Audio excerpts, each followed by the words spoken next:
আজি যিহেতুকে জুলফিয়া বাৰ বিয়া আছিল আৰু বিয়া খাবলৈ বুলি আমি গোটেইখিনি ওলাই গ'লোঁ আৰু এইফালে দেখিছেই নহয় ওলাই মেলি ইমান ভাগৰ লাগিছে। মোৰ মৰ্ণিং ডিউটি আছিলে, বিহু বুলি বন্ধ পোৱাই নাছিলোঁ আৰু সেইকাৰণে অকণমান যোৱা দেৰিয়ে হ'ল। আৰু এইফালে আহি গাড়ীত তেল ভৰাই ল'লে আৰু বতৰটো বুজিছে বৰষুণ দিওঁ দিওঁ কৰি আহিছে আৰু এইফালে আমি শ্বৰ্টকাট হৈ আহিলোঁ আৰু সেইকাৰণে ৰাস্তাটো ভাল পালোঁ আৰু আহি পাই গ'লোহি বিয়া ঘৰত। আৰু এইফালে চাওকচোন মানুহবিলাক বহি আছে আৰু আমাৰ কইনাক চাওক ব্যস্ত আৰু কইনাৰ লগত গ'লোঁ ফটো চটো মাৰিবলৈ। কইনাক যে ইমান ধুনীয়া লাগিছে নহয়, কইনাৰ ডিমাণ্ড যে ভিডিঅ'টো ধুনীয়াকৈ বনাই দিবলৈ আৰু সেইকাৰণে ধুনীয়াকৈ ভিডিঅ'টো কৰি থলোঁ।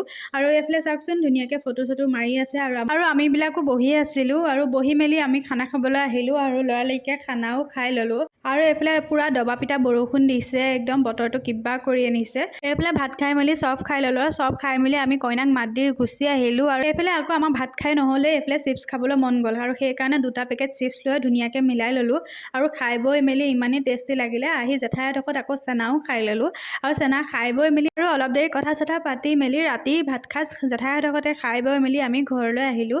ভিডিঅ'টো ইমানেই আছিলে, আজিলৈ বাই।